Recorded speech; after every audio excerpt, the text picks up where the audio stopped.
En tich adek machielo janeno mar Lolwe Tv oimore kamora mora ma intiere akaw thuolo nieri mar rwaki e chenro mar Duond mine akama kelini chenro nieri nyinga Joyce Oduor e studio mar otieno makawuono wan kod nyadende studio dwa miye thuolo mondo mi oful no nyinge e kaw dhi mbele kod twak machalo kama indi akaw otieno makawuono thuon wach mabende wadwa wuoye en yore mag tego daka e familia mabende wantiere godo e pacho ka indi Machigna hinye chenro mar Duond mine nyalo nyisowa nyingi gi kamitie gi tich mitimo. Erokamano ahinya kuom rwaka kae kawuono an iluonga ni Makrin Akinyo Tuge amoso jowinjo wa duto te kuma untiere atiyo gi migao miluongo ni Changing the Way We Care and lead social worker. Changing the Way We Care gidolua nyalo wacho ni en chenro no ma iwacho ni loko kaka warito nyithindewa. Yes. En chenro ma watime Kisumu ka to aparo ni afulra abro endelea gi wacho ni Changing the Way We Care ni to en migao ma watime ango. Erokamano. Machigna hinye chenro mar Duond mine otieno makawuono kaki wacho ni itie migao mar Changing the Way We Care. Inyalo ma nyiso joneno ni Changing the Way We Care ni en ango to en ango mitimo to utiyo kaka e gwenge mage e pacho ka indi. Erokamano ahinya. Changing the Way We Care anyalo wacho ni en global initiative ma obedo kata anyalo wacho ni olosi mondo promote safe and nurturing family care for children. Mangiso ni en chenro no matiego kaka wanyalo rito nyithindewa e families kendo gi community. To en chenro no mitime piny mangima to en e piny mangima itime e pinje ma danga wach ni Kenya ka itime Moldova itime e piny miluongo ni Haiti itime e piny miluongo ni Indonesia kendo itime e piny mar India. To e Kenya kae en chenro mwanyalo wacho ni it's a demonstration ma itime e county mar Kilifi itime county mar Kisumu to kendo itime e county mar Nyamira kod Siaya county.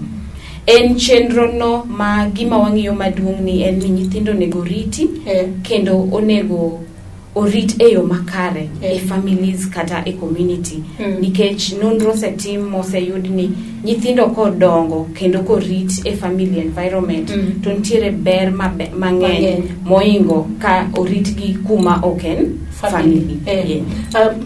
Wacho ni Changing the Way We Care en chenro en migawa chika wacho ni en migawa en maber en migawa no ero ma thor wach mar en maneno ni nyithindo odak e familia e yo makare to yudo ni tarik 15 dwe mar abich igani ne nitiere wacho ni International Family Day kata piny ngima ne dhi alodiochieng' no ero mar familia. Un kaka jo Changing the Way We Care ere kaka no manage mondo uneni odiochieng' no ero odhi yo makare kendo nyithindo mopogore oriwore gi familia maber. Yes, erokamano ahinya. Yes. Kadwa jiwo gima Changing the Way We Care timo kaka se wacho mbele kanyo ni Changing the Way We Care wang'iyo ni nyithindo dongi a family a safe and family environment. Mangiso ni wang'iyo ni nyithindo donge anyuola to gidonge anyuola yo makare. Nikech wang'iyo safe and nurturing family environment to wang'iyo ni family onego bed ni ntiere gi yo ma ginyalo rito go nyithinde e yo makare. To e chenro wani wariwore gi sirkal okwati Changing the Way We Care ka itime Kenya ka okwatime kendwa to wariwore gi sirkal e department mar social development to kendo wariwore gi department mar nyithindo ma en office mar nyithindo to e social development department en department nogo ma sani gigo magitimo maduong' gitimo gik moko kaka cash transfer kendo gitimo chenro gi grube kendo gitimo chenro mar konyo family e yore mag parenting.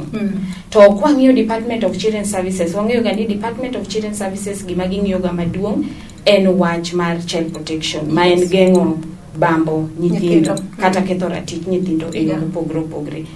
To gi Department of Children Services e chenro ni wariwre kodgi mondo wakony kaka nyithindo ma osepogre e family inyalo kel kamoro achiel. To gigo go wanyalo wacho ni chenro Changing the Way We Care wan gi thor nyadidek to thorwa mokwongo en ni wang'iyo ni watiyo gi sirikal e yo maber, miluongo ni watiyo gi government system, wa strengthen government system. Niso ni watiyo gi sirikal e yo maber mondo wayud yo made watiek gigo mondo gi come up gi policies, kata gi come up gi laws ma inyalo ritgo nyithindo. To thor mar ariyo mwang'iyo ma wanyalo wacho gi kizungu ni our objective en ni wang'iyo ni nyithindo odong e familia. To nyithindo okopogre gi family. To moko mano pogre ka be wang'iyo ni ere yo mane madang watigo mondo gidogi. To chenro mar adek en ni wang'iyo ni e piny mangima nikech waseyudo ni kwa watiyo gi charitable children institution kata orphanages kata ute mag nyithi kiye gin gi donors mawuok oko. Koro wanchak wang'iyo ni to ere yo madang wariwre kamoro achiel gi children institution mondo resources magikelo e children institution obed redirected mondo okony families mondo nyithindo kik pogre ang'owa e families. Gimomiyo akelo ma kolure gi penjo mani penja en ni adwa ng'isi gi kaka nyicha wariwre kamoro achiel gi Department of Social Services tarik 15 the day of the International Day of Families ma wa celebrate that day called families. Nikech en ni wan kaka migao wan wa tiego kata wakonyo sirikal mondo chopio margi to dwa kony gi mana ka wariwre kamoro achiel. To kapo kalero ni kaka nwatimo the International Day of Families gima dwa lero ni changing the way we care wan kaka migao wayudo kony kowuok kuom USAID main United States Agency for International Development. Kendo wayudo kony kowuok kuom migao miluongo ni Makata Foundation, wayudo kony kowuok kuom GHR Foundation, kendo wayudo kony kowuok kuom Morgan Stanley. Gigo go koriwre eka wambe wayudo kony mondo wakonyre gi sirikal ma Kenya ka mondo wayud kaka wanyalo tiego familia. To kochopo chieng' tarik 15 nwariwre kamoro achiel gi migao mar social development mondo wa celebrate the International Day of Families. To theme kati nyalo wach ni chieng'no thor wach ma chieng'no mwanyalo wacho ni neni how new technologies affect the well-being of families. Maniso ni ere kaka gigo go manyasani kata lony manyasani loso kata ketho dak e families. Iwacho ni un kaka jo changing the way we care to wach ma wuoye kawuono en yore mag tego dak e familia. Ere kaka changing the way we care ensure ni oteg dak e familia mondo oduok chien cases go koma nyithindo mawuok e familia. Yudo ni nyithindo moko wuok e familia to dhi kata e charitable children institutions kata wuok e familia to dhi e streets. Ere kaka changing the way we care temo mondo oteg dak e familia mopogore ma wantiere go e pacho kae. Ero kamana inya kaka wacho kane awacho alero mbele kanyo ni wan kaka changing the way we care wang'iyo thor mar gik mokadek en tiyo gi sirikal to watiego sirikal. Mar ariyo awacho ni en geng'o kaka dang wapog ng'iyo kaka dang wageng pogruok mar nyithindo kawuok e family gi kaka nyithindo manosewuoka ere yo madang waduok gi godo e family. Then mar adek nen wach mar redirecting of resources mondo okony nyithindo e families. Koro wan kaka changing the way we care kanyalo wuoye e thor mar ariyo ma en geng'o pogruok mar nyithindo gi duoko to wachak gi duoko. E duoko nyithindo watiyo gi kwariwre gi Department of Children Services to wariwre gi ute mag nyithi kiye. To en ni notim nonro moyud ni atamalo 80 mag nyithindo mantie ute mag nyithi kiye gi ng'eny pogruok gi especially kwa ng'iyo county wa mar Kisumu ka ng'eny pogruok gi kuom ni e wach poverty kata onge konyruok e ot gi wach mar education. Koro kwariwre kod migepe gi to waduoko nyithindo dala. To duoko nyithindo dala wawacho ni watiyo gi systematic approach. Manyiso ni e yo mochandre wa loso gi nyathi to wadhi to waloso gi janyuol to wang'iyo wang'iyo ni to en chandruok mane manogolo nyithindo dala. Iluongo ni case management for reintegration. Mangiso ni wakwase wuoyo gi nyathi mwayudo shida mag nyathi kantie od nyathi kiyeka. Kendo wachak wadhi dala, wachak wuoyo gi family, to wayudo ni shida mage madine gol nyathi ni dala. To wabet kamoro achiel gi jonyuol, to waloso gimiluongo ni a case plan, kata a care plan. Kwaseloso this case plan kamoro achiel gi janyuol, to wayudo shida go, to ere kaka dang' wakony family ni mondo access services. Then bang' mano to waduoko nyathi dala, to waensure ni services gi nyathi otimre nadi oyudo. Mano e yo mokwongo mar duoko nyathi madala. To yo mar ariyo mwageng'o go pogruok mar family en ni watimo gik miluongo ni family strengthening approaches. Geng'o pogo en ni wadhi kendo wang'iyo families moko manie community manyalo dwaro kata manyalo bet ni dwa pogore. Nikech isewacho ni pogruok bet e yo mopogore. En dobed ni jonyuol dhaw, debed ni nyathi otamre dhi school. Pogruok mag families bire e yo mopogore. Kendo families gi be watimo ne gik miluongo ni assessment. Kata wang'iyo ni nonro ang'o madwa kelo pogruok ni. To wabet kod gi kamoro achiel to watemo geng'o. To yore mo strengthen go families nyadiriyo. Family mantie gi nyathi mawuok institution gi family mantiere dala madwa pogre cha. Yore mwawacho ni the family strengthening approach kata mwatiego families en ni watimo gimiluongo ni positive parenting. E chenro miluongo ni families together. Koro mae en puonjo janyuol bedo janyuol makare. To wang'iyo gigo mopogre manyalo kelo pogruok kaka stress. Wapuonjo janyuol gimiluongo ni mental health care. Kendo wang'iyo discipline be samoro kelo ga pogruok. Wapuonjo jonyuol wach discipline kaka ginyalo timo mano. Family kaka ginyalo loso osiepe ot, kendo kaka ginyalo wuoyo kata tudre ot, miluongo gi kizungu ni communication. Mar ariyo mwang'iyo en watimo ni household economic strengthening. Ma en chenro nogo kaka wang'iyo kaka family, ere kaka dang' wakony family ni mondo bed gi biashara moro manyalo tiego gi. Aya mar adek kendo gimwatimo en ni wakonyo families bedo gi nyakurundi. Ma kizungu wacho ni kitchen garden. Kendo wachak wang'iyo watimo gimiluongo ni referral and linkages. Ere kaka wanyalo konyo families gi mondo oyud medical cover kaka NHIF. Ere kaka wanyalo konyo families gi mondo oyud birth registrations mag nyithindo. Ere kaka dwa konyo families gi mondo odonje wach grube kaka village savings and loanings mondo gibed kamoro achiel. Koro mago e yore ma watemo tiego go families gi mondo bed kamoro achiel. Mangiso ni there are family strengthening initiatives. Ero kama nado ni wakao yoyo matin kaito kwa duogi telo mara ariyo mar chenro nieri. Ibiro ngiso ni kaka ni wacho ni tarik 15 dwe mar abich higa nieri piny ngima nodhialo odiochieng' no ero mar familia. To tuon wach ne en kaka lony manyasani bero kata ketho dak e familia. Mane wach madwa ni item expound matin kwa ya yweyo. Jamno mar Lolwe TV wabiro ko yoyo matin kaito biro duogo e telo mar ariyo mar chenro nieri mar Duond mine. Aka studio mar otieno makawuono wan kod Makrina Akinyo Tuge mabende en lead social worker e migawo mar changing the way we care. Ka thuon wach mabende wawuoyo otieno makawuono en yore mag tego daka e familia. Kikide mabor.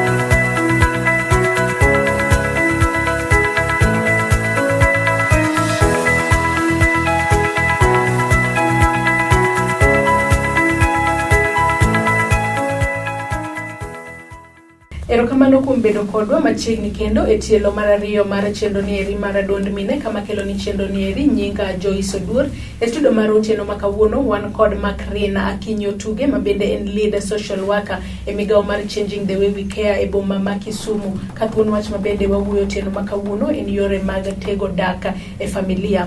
Makrina ka wadhi mbele kod twak mana kaka penji e tielo mokwongo cha ere kaka lony manyasani kata new technology bero kata ketho dak e familia wa. Kaka nyalo wacho ni lony manyasani gimoro amora mantie gi berne samoro bende gi rachne. Yes. To lony manyasani ka wang'iyo kata wanyalo wacho ni tiyo gi simbe e yor mbui gin gi yore magiketho go family kata yore magiketho go family. Wanyalo ng'iyo chien manyisha wanyalo wacho ni the pandemic period iga mokalo nyicha wayudo ka covid no en gima nobiro abruptly ma omiyo nyithindo dok dala. Wanyalo wacho ni lony manyasani nyicho konyo nyithinde yor kaka ginyalo somo en gima nchaber kendo lony manyasani no be nyicho kelo tudruok e families nikech inyalo yudo ni nitiere olor Nairobi onge kaka jitudre but lony manyasani nyicho kelo tudruok kaka families nyalo tudre to lony manyasani be kwang'iyo okelo tudruok e yo mayot, okelo somo e yo mayot, omiyo gigo go manyalo timo kaka familia e yo mayot. To en gino no maka okwang'iyo e yo makare to nyalo kelo pogruok e family nikech seche ma king'iyo kata sani kata kidhi ute sani nyalo yudo ni jite samoro ni simu kila ng'ato dich mana gi simu kila ng'ato dich mana gi simu mano kwang'iyo sani to gin en gigo go ma samoro ketho dak. Wang'iyo kata kaka yo masimu be oseketho go dak moko nikech samoro yudo message moro donjo message moro donjo ma samoro ok odonjo yo maber ma samoro osekelo pogruok mag family. Wayudo ni nyithindo be osebedo exposed gi gik maricho samoro e yor mbui nikech samoro jonyuol be ok timre nadi ok ng'i. Koro en gima oseber kendo en gi rachne. To ok wanyal wacho ni rachne ng'eny to ok wanyal wacho ni berne ng'eny but wanyalo wacho mana ni jonyuol kata families onego kik we lony manyasani kel negi pogruok kata ket kindgi e udi. Iwacho ni nitiere iyudo ni nitiere nyithindo moko manitiere e charitable children institutions kata orphanages tiyudo ni moko kuomgi maybe jonyuol mag nosetho. Ere kaka un kaka Changing the Way We Care uneno ni nyithindo gi eki odok e familia yo makare nikech iyudo ni nyathi nya bedo ni nodhi kacha nikech wuon mare kata min mare osetho koro onge ng'ata monyalo dak godo. Ere kaka uneno ni nyathini odok e familia yo makare but o accept nikech iyudo ni nyithindo moko ma odak ngima mar charitable children's institution opogore gi ngima mar familia. Iyudo ni kacha chande oyudo kila kitu modwaro to koduoge familia koni maybe onyalo chando matino nyalo kosa achiel ariyo adek. Ere kaka be wuoyo gi nyithindo gi eki mondo by the time giwuok kacha ka gibire familia gi accept ni familia maber mondo gidonge yo makare. Erokamano ahinya. Gima kaka na wacho gima watimo maduong' wan gi gimiluongo ni case management for integration approach ma wanyalo wacho ni en chenro madhi kidam nikech en systematic en chenro ma gima watimo mokwongo en wuoyo gi nyathi ma kata kizungu nyalo wacho ni child assessment.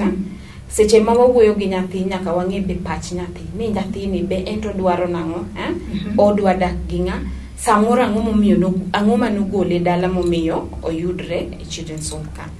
Then chenro mar ariyo gima wang'iyo kata ka kwadhi kucho en ni gimar ariyo ni wawuoyo gi family.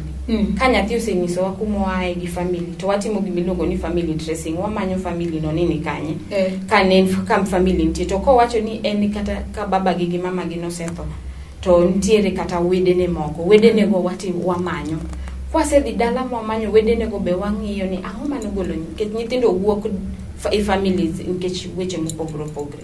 Kwasedhi mwawuoyo kendo gi family kucho temo waloso gima na wacho ni iluongo ni case plan gi family. Wayudo ni family ni be gin gi teko mar rito nyathi be gin gi teko kata ka nyathi ni oduogo nikech samoro families nitie gi chandruok mopogore bang' wuoyo gi family ma to wayudo ni dwach gi ginang'o to waloso gi miluongo ni case plan gi goals mangiso ni wang'iyo ni ang'o gini ma dang' watim mondo nyathini koduogo dala to bede yo makare. Then kwasewacho kamano to koro ntiere gigo go mwatimo iluongo ni ntiere gik mane nyathi dwaro, ntiere gik ma family dwaro. Koro ntiere gigo go manyaka walosi nyaka watim, wariwre gi migepe mopogre watim mondo ka nyathini pok otimre nadi, ka nyathini pok oduok dala. Then bang'e no koka watimo gi miluongo ni preparation, wawuoyo gi nyathi, then watero nyathi dala. To wadne seche miduoko nyathi dala iduoke yo mar mor kata wa encourage families mondo walos party e community. Seche go be wa involve nyaka chiefs, the administration, nikech wadwaro ni community ong'e ni nyathini otimre nadi, ma nyathi mancha onge to timre nadi oduogo, mondo wa avoid be gimiluongo ni stigmatization. Ke samoro nyithindo bedo stigmatized seche ma giwuok to iduogo. Then bang' mano to koro watimo gimiluongo ni follow ups, nyaka nyathini settle maber, nyaka family settle maber.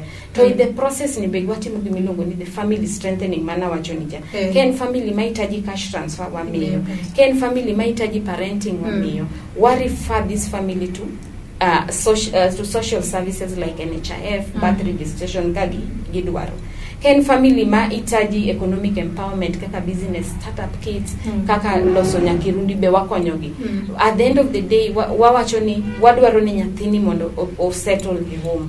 To gima wang'iyo maduong' kaka changing the way we care, wawacho ni we are child focused. Yes, nyathini wang'iyo, but at the end of the day, we are child centered, but at the end of the day family focused. Mangiso ni seche mwatimo magi ok wang'i nyathini kende, wang'iyo the whole family mondo kik family no betimre nadi separate. Yes. Iwacho ni be nitiere chenro thor wach machielo ma bende udwa bedo godo ni nyithindo gi seche ma gintiere charitable children institution, nitiere kony ma giyudo kowuok e donors, koro kony ni udwa ni obed transfer de Familia. Ere kaka ubiro ensure ni kony ma kamae di kobiro ne nyathini? Inyalo ni nitiere Familia moko ma kony no kobiro koro okony nyathini, gigo gitere yore machielo, kata ka en lewni mokel ne maybe miyo joma chielo, to nyathi monego be ni yudo kony ni ok yud kony ne yo makare. Ere kaka ubo ensure kata use ensure ni kony kobiro to biro ne ma nyathini specifically ma ok obaro yo? Yes, erokamano ahinya. Gima wang'iyo maduong' kaka wacho en ni seche ma nyathi nitie institution, nikech ing'e ni ng'enyne nyithindo bedo ga ni en nyathi ma achiel to en they are focused on nyathi achiel donge ka seche ma en ute mag nyithi kiye. Yes. To seche ma waduoko nyathi dala emomiyo wacho ni we are child focused and family we are child centered and family focused. Mangiso ni seche ma watiyo gi family ok wadwa focus on nyathini kende, but wadwa ni wa focus kuom nyithindo moko ka donge. To seche ma watimo gimiluongo ni care plan ni kata case plan, wang'iyo nyithindo te manie family, ka bed ni school to nyithindo te manie family go ing'iyo mondo wa avoid gik moko manyalo timre ni kony no biro ne nyathini kende to moko koko yudo. Aito be watemo avoid gimoro mar bet ni nyathi achiel emisiki konyo to moko giweyo. Mangiso ni nyathini be learn aspect of sharing. Mangiso ni gire moro kobiro to share gi jowadgi, nikech it is for the whole family but not specifically for that child, but when ensure ni nyathini boyudo services motimre nadi modwaro. Erokamano. Ka watie ko mibinyalo wacho wach ni mogik minyalo hero ni joneno odong godo. Koro kwa watieko adwa mana walero kendo adwa mana wacho ni changing the way we care watimo chenro mar care reform kwa riwre gi sirikal kopitia social development kendo kopitia office mar nyithindo. To gima watiego maduong' en ni nyithindo nego riti kendo nyithindo nego donge e families. To gimwangi maduong' ni nitiere ber mang'eny ka nyithindo donge families kata ka nyithindo dongo within the community, nikech giyudo gimiluongo ni social belonging within the community, kendo giyudo seche modak family iyudo ni obwongo mar nyathi dongo ka 0 to 5 years. Mangiso ni atamalo prochiko mar obwongo wa kaka dhano dongo between the ages of 0 to 5 years. Mangiso ni seche mang watero nyathi ma jaiga achiel charitable students home kata ute mag nyithi kiye, nitiere gigo go magitimre nadi magilak. Koro mage gimiyo gik momiyo watiego ni nyithindo te onego donge families kata communities, to kony moro mawuok onego bi ne families, nikech seche ma konyo biro no ok bing'iyo nyathi achiel, obong'iyo nyaka nyithindo te. To gima kenda dwa teko wacho ni kik wan kaka jonyuol kik wawe lony manyasani keth kaka wadak. En ni gik mwanyalo temo tiele families, en ni seche ma wachiemo to kila ng'ato ket simbe bang'e. Jonyuol wambe watem ng'iyo ni seche ma nyathini kata ma rawera kata ma jaiga 13 14 nigi simu, onego bed ni ng'iyo ni ei simbe no to timang'o. Wan be kaka jok modak onego watem mondo walos relationship wa mondo kik lony manyasani, nikech lony manyasani gintie gi bergi, lakini ka wavutiyo kodgi gin gi rachgi ma giketho kindwa e dak kaka families. Koro mane gima dwaweyo ni kik wawe lony manyasani keth kindwa kata kel pogruok wa e ot kata kel pogruok gi nyithindo, but en gima onego los dakwa gi nyithindo. Erokamano. Janino mar Lolwe TV gi kanye wachopo godo e giko mar chenro mar Duond Mine mabende ne waikoni e Lolwe TV otieno makawuono kana an kaindi kod Makrina Akinyi Otuge mabende en lead social worker e migao no ero mar Changing the Way We Care e boma ma Kisumu. Mana kaka iwinjo ka Morino wacho kanyo, un kaka jogo modak e familia kik uwe lony manyasani mondo oketh dagu ma untiere godo e familia. Yes, lony manyasani ber, to en bende en koda rachne ne kaka udak e familia yo makare, nikech ber kotega dago e familia mondo nyithindo bende oyud yo makare ma bende ginyalo dongo godo mondo ngima gi mbele obed maber. Nyakendo warome chenro machielo, oriti masani, nyinga Joyce Odur.